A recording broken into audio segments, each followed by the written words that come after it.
하는데요.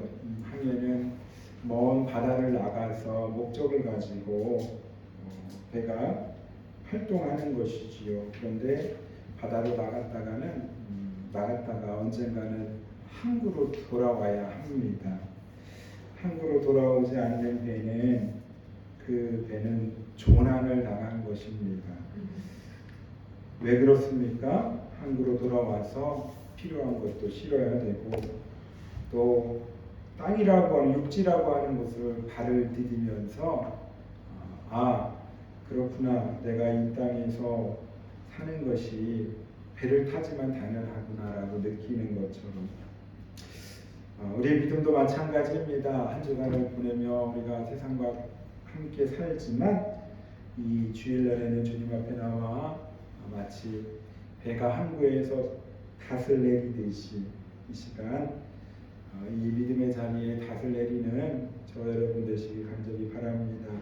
왜냐하면 이것 가운데 하나님이 주시는 새로운 것들을 또 충전하고 세상으로 나아가야지 믿음으로 우리가 승리하며 살 수 있기 때문입니다. 오늘 마태복음 6장에 있는 말씀은 너무나도 잘 아는 말씀입니다. 오늘 본문은 주기도문의 이야기입니다. 여러분, 교회가 시작되고 나서 초대교회부터 지금 2000년 가까운 시간 가운데 하나님께 드렸던 많은 기도들이 있었습니다. 그 가운데 하나의 중요한 기도는 바로 주기도문, 주의 기도입니다. 그런데 사실은 예수님께서는 이 주기도문을 제자들에게 가르치시면서 너희들 이렇게 기도하라라고 말씀하고 있잖아요. 9절에 보면 너희는 이렇게 기도하라. 그래서 오늘 제목이 주님이 가르쳐 주신 기도입니다. 사실은 주의 기도, 슈노이널이라고 말하지만 주님이 가르쳐 주신 기도, 주님께서 하기에 합당한 기도가 아니라 저와 여러분처럼 사람들에게, 믿음의 사람들에게 가르쳐 주는 기도다라고 설명할 수 있습니다. 그래서 정확하게 말한다면 주님이 가르쳐 주신 기도입니다. 여러분, 이 주기도문은 마태복음과 누가복음에 기록되어 있습니다. 물론 그 이외에도 기도에 대한 많은 설명들이 있지만 특별히 마태복음 본문 6장과 누가복음 11장의 말씀에 주기도문의 주님께서 가르쳐 주신 기도가 나오는데 주기도문의 가장 중요한 큰 골격을 이루는 말씀이 바로 오늘 본문 마태복음 6장입니다. 누가복음 11장은 짧게 그걸 압축해서 기록하고 있기 때문입니다.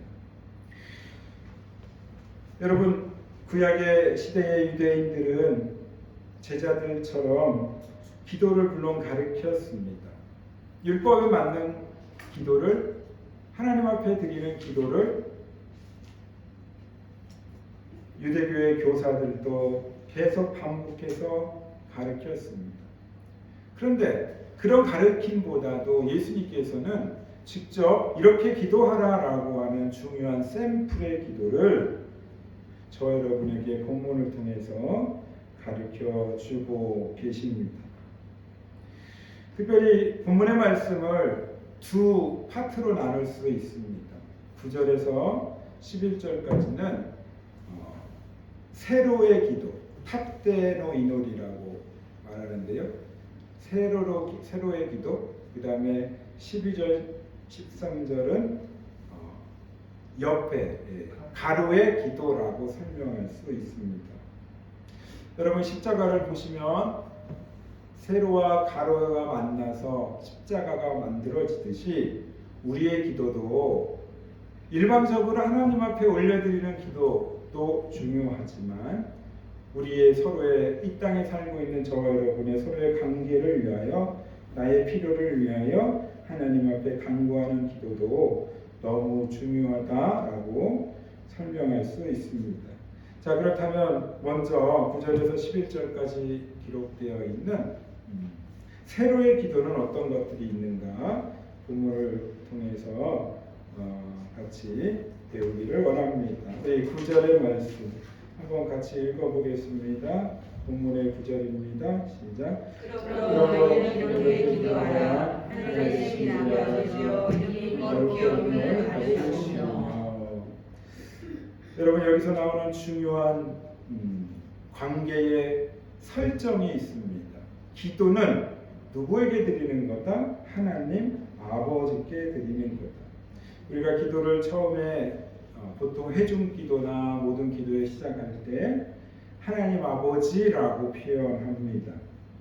여러분, 구약 시대에는 하나님은 참 멀리 계신 분이셨습니다. 창조주셨지만, 율법을 가르쳐 주신 분이었지만, 감히 아버지를 부르고 감히 아버지 얼굴을 본다는 것은 되게 신성시되었기 때문에 어려운 거였습니다. 그런데 예수님께서, 하나님 되신 예수님께서 이 땅에 오시면서 바로 하나님 아버지를 우리는 쉽게 부를 수 있는 하나님의 자녀가 되었습니다. 우리 로마서 8장 15절 보면 이런 말씀이 있습니다. 우리 설교 참고 말씀 여기 주보 보시면 로마서 8장 15절 참고 말씀이 있습니다. 같이 읽겠습니다. 시작. 너희는 다시 구성하는 종의 영을 받지 아니하고 양자의 영을 받았으므로 우리가 아빠 아버지라고 부르짖느니라. 기도할 때 아빠 아버지, 아바 아버지라고 부를 수 있는 하나님의 존재가 되었습니다. 하나님의 자녀가 되는 존재가 되었습니다. 바로 그 말씀을 양자의 영을 받았다, 하나님의 자녀가 되었다라고 하는 의미입니다. 그 다음에 요한복음 1장 12절에 보면 이런 말씀이 있습니다. 여러분 주고 두 번째 설교 참고 말씀 요한복음 1장 12절 같이 읽을까요? 시작. 영접하는 자, 곧 그 이름을 믿는 자들에게는 하나님의 자녀가 되는 권세를 주셨습니다. 너무너무 귀하고 너무너무 유명한 말씀입니다. 영접하는 자, 곧 그 이름을 믿는 자들, 바로 저와 여러분 같은 자들에게 하나님의 자녀가 되는 권세를 주셨다. 그래서 저와 여러분들은 하나님의 자녀이기에 왕의 자녀입니다. 바로 왕자와 공주들이십니다. 우리 한번 옆에 계신 분하고 인사하겠습니다. 공주님 만나서 반갑습니다. 공주님 만나서 반갑습니다. 하나님의 이름을 아버지라고 부를 수 있는 특권은 성령님께서 저와 여러분에게 임하였을 때 주어지는 것입니다. 구원받는 자녀들에게 임하는 것입니다. 그 이름을 거룩히 여긴다고 하는 그 말 가운데 하나님의 놀라운 의미가 숨겨져 있다고 하는 것입니다. 여러분, 하나님의 이름은 여러 가지가 있습니다. 엘로힘, 엘샤다이, 엘이 들어가면 하나님의 이름을 설명합니다. 또한 하나님의 이름을 야훼라고 말합니다. 하나님을 직접 부를 수 없기에 창조주신 하나님을 이름을 붙여서 야훼라고 유대인들은 불렀습니다. 그런데 여러분 분명히 기억해야 될 것이 있습니다. 시편 20편 7절에 보면 이렇게 나와 있습니다. 한번 시편 20편 7절 같이 읽어볼까요? 시작. 어떤 사람은 병거, 어떤 사람은 말을 의지하나 우리는 여호와 우리 하나님의 이름을 자랑하리로다. 어떤 사람은 병거는 일본어 성경에 보면 구르마, 바로 말이 끄는 걸 말합니다. 전차를 말합니다. 어떤 사람은 말은 우마입니다. 타는 말을 말합니다. 말을 의지하고 자랑하지만 믿음의 사람들이 자랑해야 될 것 바로 여호와의 이름이라고 하는 것입니다. 여호와 샬롬, 평화의 하나님, 여호와 니시, 승리의 하나님, 여호와 라파, 치료하시는 하나님, 여호와 삼마는 그곳에 임하시고 늘 함께 하신다고 하는 의미입니다. 여러분, 이런 여호와의 이름들을 부르며 하나님의 거룩한 자녀된 저와 여러분이 어떻게 살아야 될까라고 하는 질문까지 해야 합니다. 우리의 삶 가운데, 우리의 신앙 가운데 늘 함께 계시는 그 하나님을 우리는 늘 바라보아야 합니다. 왜냐? 그렇지 않으면 우리는 넘어질 수밖에 없는 연약한 존재이기 때문입니다. 종교개혁자였던 마틴 루터는 이런 질문을 받았습니다. 사람이 어떻게 하면 하나님의 이름을 높여 드릴 수 있습니까? 그 질문에 마틴 루터는 우리의 생활과 우리의 신앙 가운데 충실하게 열매 맺는 것이 바로 하나님을 높이는 것이다 라고 대답했습니다. 구체적으로 말씀을 드리면 우리 생활 가운데 어떻게 하나님을 높여드리는가? 하나님 말씀을 늘 묵상하고 하나님의 말씀에 늘 귀 기울이며 하나님의 말씀을 붙잡고 늘 씨름하는 자입니다. 말씀 가운데 순종하려고 몸부림치는 자들입니다. 그런 자들에게 하나님은 약속하셨습니다. 너는 내 아들이다. 이어서 10절에 보면 나라가 임하옵시며 뜻이 하늘에서 이루어진 것 같이 땅에서도 이루어진다라고 말합니다. 나라가 임한다. 여러분 어떤 나라가 임함을 원하십니까? 바로 예수님의 나라입니다. 하나님이 통치하시는 나라입니다. 저와 여러분이 하나님을 믿고 예수님을 영접하는 그 순간 우리의 통치자는 바로 하나님이십니다. 내가 앉아있던 주인의 자리를 내가 내려오고 거기에 십자가 예수 그리스도가 앉아 계신 여러분 그런 그림을 보셨을 것입니다. 나의 모든 삶의 주재권을 하나님 앞에 맡기는 것입니다. 하나님이 나의 왕으로 임하셨기에 우리는 하나님의 나라를 경험할 수 있습니다. 또 다른 의미는 예수님의 다시 오심을 말합니다. 예수님이 다시 오십니다. 초림은 마구간에서 말구에 누이신 아기 예수로 오셨지만 다시 오시는 그 예수님의 재림은 구름 타고 왕으로 오십니다. 또 다른 심판자로 오십니다. 여러분 심판하면 무섭지요. 평가되는 것은 두려운 것입니다. 그러나 구원받은 저와 여러분은 심판의 때가 알곡과 쭉정이가 구별되는 때입니다. 알곡은 곳간에 들이고 쭉정이는 불살라 버린다는 말씀처럼 예수님이 다시 오는 그때를 우리는 마라나타 다시 오시옵소서라고 기다리고 있는 것이지요. 예수님의 재림을 통하여 하나님의 나라가 완성되는 것입니다. 사랑하는 여러분, 그렇습니다. 우리가 나라가 임하옵시며 라고 하는 그 중요한 결론이 10절 후반부에 기록되어 있습니다. 뜻이 하늘에서 이루어진 것 같이 어떻게 돼요? 땅에서도 이루어집니다.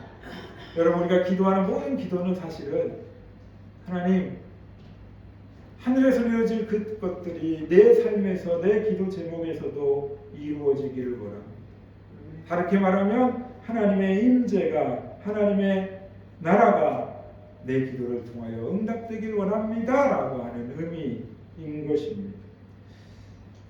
다시 오실 예수님을 우리는 기대하며 기도하는 것 당연히 해야 되는 중요한 우리의 의무이자 믿음의 삶을 사는 그리스도인의 책임이라고 하는 것을 여러분 기억하시기를 바랍니다. 우리 누가복음 17장 20에서 21절 보시면 이런 말씀이 있습니다. 우리 설교 참고 말씀 같이 볼까요? 시작. 바리새인들이 하나님의 나라가 어느 때 임하니까 묻거든 예수께서 대답하여 이르시되 하나님의 나라는 볼 수 있는 하는 것이 아니요 또 여기 있다 저기 있다고 다르니 하나님의 나라는 너희 안에 있느니라. 바리새인들은 하나님의 나라를 보여달라고 말했습니다. 궁금하잖아요. 정말 눈으로 보일 때 그 보여지는 것을 그들은 머릿속으로 이성적으로 판단하고 고개를 끄덕입니다. 아, 저게 하나님의 나라구나. 그래서 예수님께 어려운 질문을 하는 겁니다. 하나님의 나라가 어디 있냐고. 예수님이 대답하십니다. 이쪽에 있다, 저게 맞다. 아니, 저쪽에 있다, 저게 맞다. 그런 의미가 아니다. 바로 너의 마음속에 하나님의 나라가 그 말은 바리새인 너희들이 회개하고 온전히 나를 메시아로서 인정할 때 하나님의 나라는 임하게 된다라고 하는 강력한 메시지였던 것입니다. 사랑하는 여러분, 그렇습니다. 주의 기도, 주님께서 가르쳐 주신 기도는 세로의 기도입니다. 하나님의 영광, 하나님의 이름을 부르며 하나님의 나라를 사모하며 하나님의 거룩한 뜻을 이루어 나가는 것. 그것이야말로 하나님께서 저와 여러분에게 기도하라고 하신, 예수님께서 저와 여러분에게 기도하라고 하신 궁극적인 목적임을 우리가 다시 한번 깨닫게 될 수 있기를 간절히 바랍니다. 그 다음에 우리 가루의 기도 우리 11절부터 보도록 하겠습니다. 자, 세로의 기도가 있다면 가루의 기도가 있습니다. 왜냐? 우리는 이 땅에 살기 때문입니다. 우리는 육신의 몸을 입고 사는 존재들이기 때문입니다. 육신이 아프면, 육신이 병들면 우리의 모든 것들도, 가지고 있는 것들도 의미가 없기 때문입니다. 그래서 11절에 보면 오늘 우리에게 일용할 양식을 주시옵고라고 말하고 있습니다. 그렇습니다.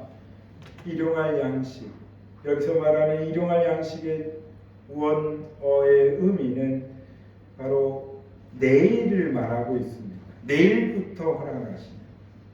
그러니까 오늘은 벌써 왔기 때문에, 오늘은 지나가고 있기 때문에 오늘보다 더 중요한 내일부터 또한 하루하루, 바로 그것이 일용할 양식을 구하는 믿음의 자세라고 하는 것입니다.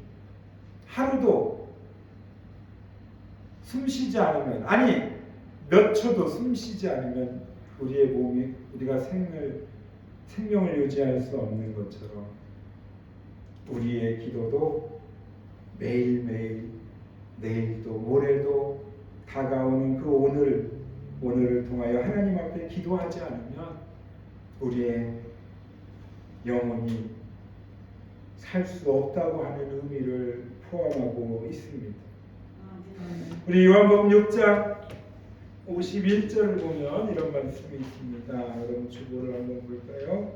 그리고 참고 말씀 요한복음 6장 51절 시작. 나는 하늘에서 내려온 살아있는 떡이니 사람이 떡을 먹으며 영생하리라. 내가 줄 떡은 곧 세상의 생명을 위한 내 살이라. 예수님은 스스로 떡이다라고 표현하고 있습니다. 여러분 떡은 이 당시에는 빵입니다. 물론 빵을 그들은 주식으로 먹었기 때문에 빵을 먹지 않으면 죽게 되겠죠. 여러분 며칠만 굶으면 사람은 온전한 판단과 온전한 생각을 가지고 무언가를 결정할 수 없습니다. 더 많은 시간을 만약에 지난다면, 영양이 공급되지 않는다면 죽게 됩니다. 아사라고 하죠. 물론 저는 며칠 여러분들보다 더 견딜 수 있습니다. 저는 쌓는 것들이 있기 때문에 여러분들보다 조금 더 견딜 수 있을 것 같긴 한데, 예수님은 스스로 나는 생명이다, 생명의 떡이다라고 표현하셨어요. 나는 생명의 빵이다라고 표현하고 있습니다. 나를 먹으라라고 말하고 있습니다. 여러분 우리가 성만찬을 통해서 구원받은 세례를 받은 사람들이 성만찬에 참여합니다. 예수의 살과 피를 먹고 마십니다. 여러분 그 의미는 무엇입니까? 예수님을 진짜 잡아서 먹는 그런 의미입니까? 그렇지 않습니다. 예수님으로부터 나온 말씀, 하나님의 말씀을 늘 영적 양식 삼아서 그것이 내 영혼을 유지하고 건강하게 하고 더 나아가서 영혼을 살찌게 하는 것임을 믿고 그것을 아멘으로 받으라는 것입니다. 또 그것들을 가지고 삶으로 실천하면서 그 말씀이 나의 말씀대로 예수님은 말씀하고 계신 것입니다. 또한 기도합니다. 12절을 보면 우리 같이 한번 본문 12절 성경 말씀 마태복음 6장 12절 볼까요? 시작. 우리가 우리에게 죄 지은 자를 사하여 준 것 같이 우리 죄를 사하여 주시옵고. 여러분 우리가 기도를 할 때 중요한 기도의 원리가 있습니다. 첫 번째, 하나님을 찬양합니다. 하나님의 살아계신 하나님 아버지 주님의 이름을 찬양합니다. 높여드립니다. 이름을 높여드리는 것이죠. 그 높여드림과 함께 또한 회개의 기도가 들어가야 합니다. 여기 12절에 있는 말씀처럼 죄진 자를 사하여 준 것 같이 우리의 죄를 사하여 달라. 또한 그 회개의 기도 다음에 축복을 구하는 우리의 기도, 개인의 기도 제목, 또한 서로를 위한 중보의 기도 제목을 기도하는 것입니다. 마지막에 예수님의 이름으로 기도합니다라고 기도를 마치게 되죠. 그 가운데 중요한 두 번째 테마, 중요한 부분입니다. 회개의 기도입니다. 여러분, 죄라고 하는 히브리어가 하마르티아라고 하는 말입니다. 여러분, 활 쏘아보셨습니까? 활, 양궁이나 뭐 북궁이라고 해서 활놀이도 많이 했지 않습니까? 활을 쏠 때 그 화살이 관역이 있지요, 관역. 뭐 10점, 뭐 9점, 8점 이런 식으로 관역이 있지 않습니까? 색깔이 구별되어 있죠. 거기에 맞추면 그 점수가 올라갑니다. 활을 쏘았을 때 거기에 딱 가서 맞추는 것. 그런데 문제는 그 관역에 정확하게 맞지 않고 벗어나는 것. 바로 그게 하마르티아라고 하는 의미입니다. 벗어나는 것이죠. 쏘았는데 관역에 아예 벗어나서 활이 꽂혀있지 않아요. 0점이 되겠지. 바로 그게 죄라고 하는 것입니다. 하나님의 말씀에 벗어나는 것, 바로 그게 죄입니다. 그런데 예수님께서 이 땅에 오셔서 자기의 생명을 다하면서까지, 죽으시면서까지, 십자가에서 물과 피를 쏟으시면서까지 저와 여러분의 죄를 용서하셨는데, 그 다음 중요한 질문입니다. 사여진 것 같이 우리 죄를 사하여 주옵시고. 용서에 대한 질문입니다. 우리는 용서받았는데 여러분은 또 다른 사람을 얼마나 용서하십니까? 여러분, 이런 말이 있죠. 원수는 불의 색이고 은혜는 돌의 색이라고. 근데 우리 거꾸로 할 때가 많잖아요. 원수는 돌의 색이고 절대 못 잊어버려. 그 사람만 없었으면, 그 자식 그놈만 없었으면. 그런 때 있지 않습니까? 은혜는 불의 색입니다. 그냥 흘려보냅니다. 잊어버립니다. 고맙고 감사했던 것보다 힘들고 어려웠던 것들을 우리는 몸에 그냥 자연스럽게 미니치게로 그냥 익숙해져 버립니다. 너무 쉽게 표현한다면 이런 거예요. 여러분, 운전하시잖아요. 운전할 때 있잖아요. 운전하는데 한 차가 끼어들려고 해요. 근데 다 양보를 안 하다가 에이 그래 양보하자. 그래서 양보해서 그 차가 딱 끼어 들어왔어요. 가는데 딱 보니까 이 앞에 있는 차가 다른 차가 끼어들을 만한데도 막 빵빵거리면서 안 끼어지는 거야. 자기는 어렵게 들어왔어요. 네. 양보 받아서 들어와서 달리는데 다른 차는 절대 못 끼어들게 빵빵대는. 금방 고맙다고 윙카 해저도 그걸 펴면서 고맙다고 표현했는데 그걸 금방 잊어버리고 다른 차는 절대 안 된다는 거죠. 여러분, 그럴 때 없으세요? 있으시죠? 있습니다. 저도 운전할 때 그런, 물론 뭐 한국처럼 그렇게 험하게는 안 하지만 일본식으로 그렇게 운전 그런 경험들이 있습니다. 여러분, 용서는 쉽지 않습니다. 그런데 내 안에 내 스스로 용서하는 건 어렵지만 성령님이 내 안에 임하시면 성령님이 용서하게끔 하시더라고요. 성령님이 인도하게끔 많은 이들 가운데 하나님의 거룩한 삶으로 조금 더 양보하고 위로하고 조금 더 물러서게끔 하시더라고요. 근데 그게 손해가 아니더라고요. 나중에 다 지나고 나면 거의 별 차이가 없어요. 어떤 차가 막 끼어들기 하면서 새치기 하면서 왔다 갔다 하다가 가는데 도착해에서 보면은 그냥 그 차선 그대로 타고 가느라고 별 차이가 없어요. 같이 도착해요. 사랑하는 여러분, 그렇습니다. 서로를 위로하고 서로를 이해하는 것, 바로 그것은 용서로부터 시작합니다. 예수님께서 저와 여러분을 용서하셨던 것처럼 우리 모두가 용서에 귀하고 복된 삶을 사시기를 바랍니다. 중요한 세 번째 가로의 기도는 우리 13절 같이 보겠습니다. 13절 시작. 우리를 시험에 들게 하지 마시옵고 다만 하게서 없소서. 나라와 권세와 영광이 아버지께 영원히 있사옵나이다. 시험에 대한 이야기입니다. 그리하지 마시옵고라고 말하지만 우리 늘 시험에 듭니다. 여러분, 이 시험이라고 하는 말의 의미는 두 가지로 살펴볼 수 있습니다. 첫 번째, 시련입니다. 두 번째, 유혹입니다. 여러 가지 시련과 아픔과 여러 가지 과정을 통하여 우리는 믿음의 길을 갑니다. 물론 각자 다 다릅니다. 예수님을 쉽게 믿은 분도 있고 어렵게 믿은 분도 있고 아예 그냥 예수님 복음과 교회와 멀리 떨어져 계신 분도 있습니다. 그러나 분명한 것은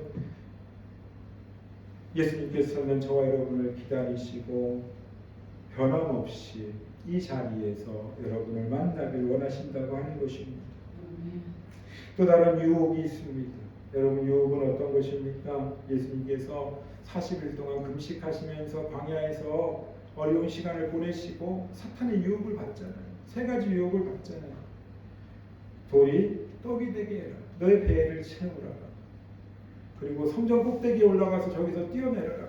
그럼 너가 만약에 뛰어내려서 안전하면 많은 사람들이 너가 하나님의 아들임을 알게 될 것 아니냐. 사탄아 물러가라, 예수님 말씀하셨어요. 세 번째, 내 앞에서 절을 해라. 그럼 내가 모든 걸 너에게 주겠다 라고 예수님을 유혹하세요. 그 모든 유혹을 예수님은 다 물리치십니다. 그 물리치는 힘은 바로 예수님이 지셨던 십자가였습니다. 겟세마네 동산에서 피가 땀방울이 핏방울이 되도록 기도하셨던 예수님, 이 자를 내게서 옮겨 주옵소서라고 했던 그 예수님이 아버지의 뜻이거든. 나를 인도해달라. 모든 것들을 다 내려놓는 순간 모든 시험과 유혹을 예수님은 극복하셨습니다. 우리 히브리서 2장 10절 우리 주보에 있습니다. 우리 마지막으로 한번 볼까요? 히브리서 2장 10절. 그러므로 시작.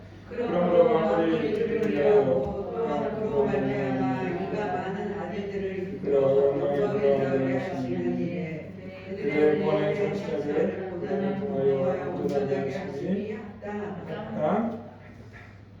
아멘. 그렇습니다. 장차 올 고난, 그 모든 고난까지도 예수님의 시험까지도 끝까지 극복하셨던 예수 그리스도의 삶, 그 삶이야말로 저와 여러분이 믿음을 지키는 중요한 이유이자 근거입니다. 제가 이런 말씀을 드렸잖아요. 믿음 생활하는 것 중도에 포기하시면 안 됩니다. 가다가 그만두면 힘든 것만 남지만 끝까지 가면 간증이 남는다. 여러분, 높은 산에 만약에富士山을 올라가는데 가다가 힘들어요. 1박 2일로 가야 되는데 힘들어서 야 못 가겠어. 나 도저히 여기까지만 갈게. 그리고 내려오잖아요. 그러면 그富士山보기도 싫어요. 징글징글해요. 네. 힘든 것만 남아요. 나 거기 가다가 죽을 뻔했어. 등등. 네. 제가 어제 학군에 갔는데富士山이 날씨가 좋아서 잘 보이더라고요. 눈 덮인富士山. 근데 중간에 거기 올라가다가 힘들어서 내려온 사람은요,富士山 정상이 안 보여요. 내가 거기 올라갔던 그 중턱만 보일 겁니다. 내가 저기쯤에서 내려왔는데. 근데 끝까지 가면 간증이 납니다. 힘들고 어렵지만 그 믿음의 길을 예수님 손잡고 걸어가서 정상까지 가면 맞아. 내가 그때 힘들 때 나를 지키셨던, 나와 동행하셨던 예수님이 계셨지. 나 혼자는 못 가는 길이고 나 혼자는 올라갈 수 없는 그 정상이지만 나를 안고 나를 업고 가셨던 그 예수님이 계셨지 라고 하는 간증이 남는다고 하는 것입니다. 이것이야말로 우리가 기도해야 되는 이유입니다. 이것이야말로 우리가 기도함으로 하나님 앞에 영광을 돌려야 되는 중요한 이유입니다. 결론으로 말씀드립니다. 여러분, 기도와 생각의 차이라고 하는 글이 있습니다. 예수님이 이렇게 기도하라고 하셨다는 말은, 예수님이 가르쳐 주신 기도는 생각만 하지 말라는 말이에요. 기도와 생각은 다릅니다. 생각을 많이 하면 기도를 안 합니다. 생각 많이 하는 사람 치고 기도하는 사람 보기 어렵습니다. 기도하는 사람은 기도할 때, 생각할 때를 구분합니다. 기도를 많이 하는 사람은 늘 자신의 연약함을 깨닫습니다. 그러나 생각을 많이 하는 사람은 자신이 잘하고 있다고 착각합니다. 기도를 많이 하는 사람은 기도 속에 하나님이 주신 딱 한 가지 생각으로 결론을 내립니다. 하나님이 주신 생각. 그러나 생각을 많이 하는 사람은 많은 생각 속에 시간을 다 할애해서 자기가 결론을 내린 뒤에 하나님께 기도로 통보합니다. 하나님, 저 이렇게 하기로 했습니다. 도와주십시오. 아니라는 거예요. 사탄은요, 기도하지 못하게 하고 생각만 하게 합니다. 왜? 기도는 하나님이 받으시지만 생각은 하나님이 기뻐하지 아니하시거든요. 기도하는 사람과 생각을 많이 하는 사람은 이렇게 다릅니다. 비슷한 것 같지만 큰 차이가 있습니다. 생각하면 사상을 만들 수 있지만 기도하면 하나님의 영광과 기적을 만들 수 있습니다. 생각을 하면 사람을 오게 할 수 있지만 기도를 하면 하나님이 오십니다. 아멘. 기도와 생각은 전혀 다릅니다. 생각하면 내가 하고 기도하면 하나님이 하시기 때문입니다. 아멘. 그리고 생각은 내가 하는 것이고 기도는 하나님이 일하시도록 하는 것입니다. 그래서 사탄은 기도하지 못하게 하고 생각만 하게 합니다. 그래서 신앙생활 가운데 모든 문제는 생각이 아닌 기도로 드려야 합니다. 아멘. 여러분, 예수님께서 이렇게 기도하라고 하신 이 기도가 바로 생각하지 말고 온전히 하나님의 영광을 위하여 새로의 기도, 그리고 서로 인간의 관계 가운데 가로의 기도를 하라 말씀하십니다. 여러분, 한 주간을 사시면서 예수님 가르쳐 주신 이 기도를 기억하며 세로와 가로의 기도가 만나는 온전한 십자가의 삶, 십자가를 따라가는 생활 되시기를 주님의 이름으로 축원합니다. 기도하겠습니다.